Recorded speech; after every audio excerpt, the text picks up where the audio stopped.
TV of the 90s was a reaction to that of the 1970s and 80s, in which shows gained their success through mass appeal. This mass appeal was gained through focusing on the success of a wholesome family and the American dream. The shows of this time period would reflect these ideas of hard work and overcoming adversity, trying to instill good family values. Shows also followed an episodic format, giving the American audience time to unwind from the news of the Vietnam War and potential nuclear annihilation, as the Cold War was still very much underway. But as the Cold War came to a close and Generation X grew up, they came to realise that the shows they were watching didn't reflect their reality. As they didn't feel the same need for escapism, they wanted more focus to be on the problems and situations of day-to-day life. This would lead to a myriad of TV shows that did just this, most famously Friends, which focused on the lives of people in their 20s, roughly the same age as Generation X, and The Simpsons, which focused more on subverting the wholesome family trope by making the family far more realistic. Come to the one you love best. This growing audience for more comedy focusing on the mundane would mean that comedians in this mold would arise and become successful. But there was one comedian that was already quietly working his way up the ranks of comedy and about to ride the incoming Generation X wave. It's coming up to Carol Leifer's birthday, and Larry David, being completely broke, decides to gift her some jokes. At the birthday party, when it came time to read the jokes, Leifer was far too drunk to read and handed the jokes off to Jerry Seinfeld. Seinfeld absolutely killed, and then he realised how well Larry David's comedy worked in his voice, and from their meeting the two comics remained strong friends. In the late 80s, Jerry Seinfeld was approached by NBC with the opportunity for a show. Seinfeld asked Larry David to help him come up with the pitch for a sitcom. On the 5th of July 1989, the Seinfeld Chronicles aired. The show starred Jerry Seinfeld playing a fictionalized version of himself, and it follows him, his best friend George, played by Jason Alexander and based on Larry David, his friend and ex-girlfriend Elaine, played by Julia Louis-Dreyfus, and his neighbor Kramer, who's played by Michael Richards. Each episode starts with a story thread being presented involving the main cast in their own situations, with individual plots being interweaved with each other, with the strength of these narratives keeping them with a sense of intimacy. Something that separated Seinfeld from other sitcoms both before and during its time on the air was that the main characters rarely learned from their mistakes, and the group had a distinct lack of faith in humanity and were defined by their insecurity and jealousy. You know, we're living in a society. We're supposed to act in a civilized way. No hugging, no learning, as David's motto for the show went. As well as this, the episodes rarely ended in a happy ending, with the characters being punished for being the rageful and petty people that they are, and the comedy throughout the show is often shaped by the misfortune that comes upon the characters. For the first few seasons, before the show gained a real audience, the tremendous reception of Seinfeld managed to be enough to give it the time it needed for it to eventually become successful commercially. In The Show About Nothing, the plots of each episode are glued together by nothing but coincidence and the quality of the comedy. This is something that originally hurt the show, as it was not really liked by test audiences who thought that the stories were too weak and simply uninteresting. After a first season of only 9 episodes and the show's renaming of the Seinfeld Chronicles to just Seinfeld due to the failure of the ABC show The Marshall Chronicles, another 13 episodes were ordered and the show began to pick up steam. Despite praise from critics, Seinfeld took a while to gain a substantial audience. Still, the show had some support from NBC, but the early success wasn't exactly loved by Larry David, who would recall crying tears, actual tears, when Seinfeld was given a 23-episode commission for the first time in season 3. A similar thing happened to when they got the 13-episode deal, as he thought that they didn't have enough stories to tell. Seinfeld was less worried though, as he thought that Larry David worried enough for the two of them. While the first 2 seasons had some really good episodes, it was season 4 and specifically the episode The Contest where the show really came into its own. The episode 4 was entitled The Virgin. George, who is going out with a woman named Susan, is frustrated by the fact that for once in his life he has a good answer to the question, what do you do? But he can't use this title to get women because of Susan, who's an executive at NBC, and so if George breaks up with Susan, he loses the title. Jerry introduces his new girlfriend, Marla, who, as it happens, is a virgin. Elaine, not yet knowing this information, comes into Jerry's apartment and begins talking about an event that happened the night before. This guy, you know, and I just happened to throw my purse on the sofa, and my diaphragm goes flying out. Later in the episode, going into a meeting at NBC, George accidentally kisses Susan, causing Susan to get fired and for Susan to then break up with George. This is great!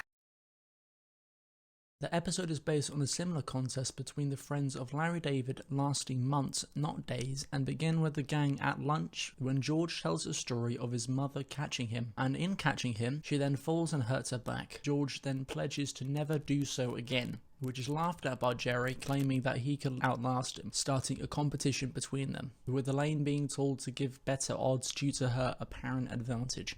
Alright, come on. Get.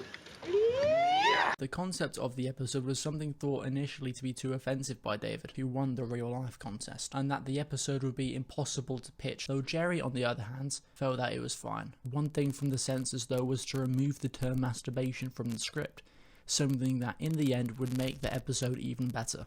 After the bet is made, the gang goes up to Jerry's apartment where they soon discover a woman naked in her apartment, an immediate distraction especially in the circumstances. Kramer leaves. Elaine comes to find Jerry and George still distracted and unable to look away when soon Kramer re-enters with news.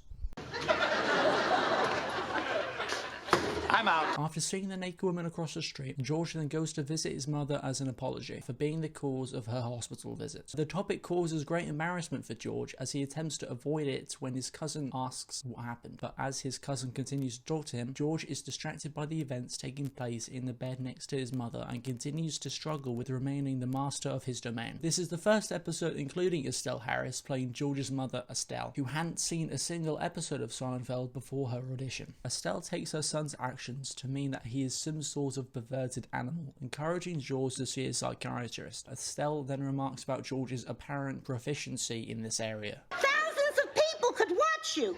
You could be a big star.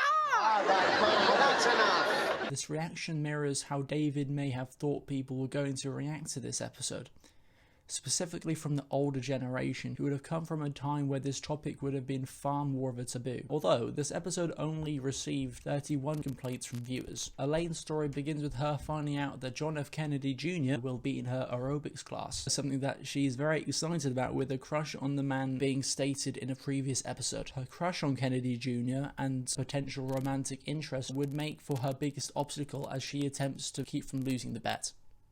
Jerry remains where he was in the previous episode, and that story becomes the source of Jerry's conflict for this episode. A running gag in the episode is of shots of the gang in various amounts of comfort during sleep at the end of the day, with the joke starting at the end of the first day with Kramer being able to have a good night's sleep while the others struggle still being a part of the contest. This joke is used throughout the episode for the audience to keep up with the contest without having to state the competition's progress explicitly.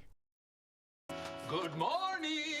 After the night, Jerry remains the master of his domain, but he's feeling the pressure. The combination of the nudist across the street, dating a virgin and being in the contest. In an attempt to relieve some of the pressure, Jerry says to Kramer that he's going to ask for the nudist if she can put her blinds down, sending Kramer into a pleading frenzy. At lunch, Elaine, Jerry and George convene on their progress. While they all force a content outward appearance, George is consumed with the attractive woman in the hospital and Elaine is occupied almost completely with John F. Kennedy Jr. After this, we see George at the hospital visiting his mother. While he attempts to keep up the appearance that he isn't there just to be a pervert, his mother asks him to get her some food from the deli, complaining about the food at the hospital. However, George is really just there to watch the woman have the bath. He refuses, starting an argument between him and Estelle. Here, have some Tic Tacs. This line was completely improvised by Jason Alexander. George was about to leave as the nurse comes into the room to give the woman her bath. He then stays as his mother continues to complain about her hunger. After this, we see Elaine returning to the aerobics place to impress John F. Kennedy Jr., who isn't there. But the instructor is then able to tell Elaine about the impression she made and regarding a possible date. This proposition will prove to be too much for Elaine as she still tries to hang on in the contest. In a bid to distract himself from the naked woman across the street, Jerry watches the most wholesome thing he can think of. This effort proves to do little to help as Kramer watches the woman through Jerry's window. To help, Jerry then tries to distract himself further by involving himself further in the cartoons, but still, this doesn't help as much as he would hope. Before this episode, Jerry Seinfeld had never actually heard Wheels on the Bus before. As well as this, the Tiny Toons music was an original composition for this episode and was one of the tracks on the official soundtrack album released in 2021.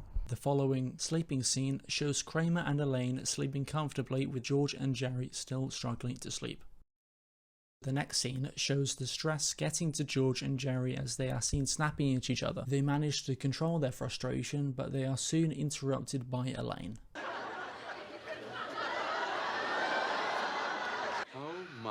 God, the Queen is dead.